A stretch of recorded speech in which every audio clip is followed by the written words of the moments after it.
for I in range, and I'm giving it a range 1, 6, enter, print I. So here I'm going to get 1 to 5 numbers.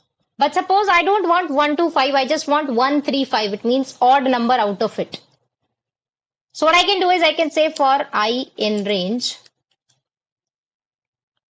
1, 6,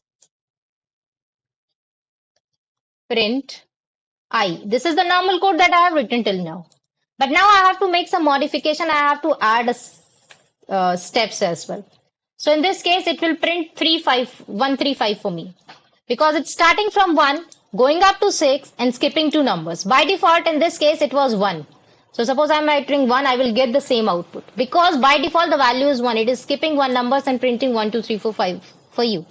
But in case you wanted to print odd numbers, I'm writing 1, 3 is 5. Suppose I want even numbers. So I can say for I in range 1, 6.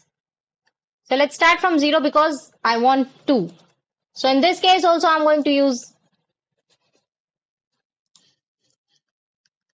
print I 0 to 4, which is even numbers.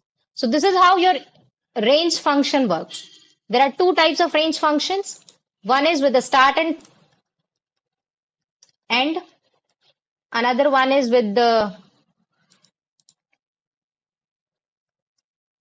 start, end, step. So these are the 2 formats of range functions that you can use.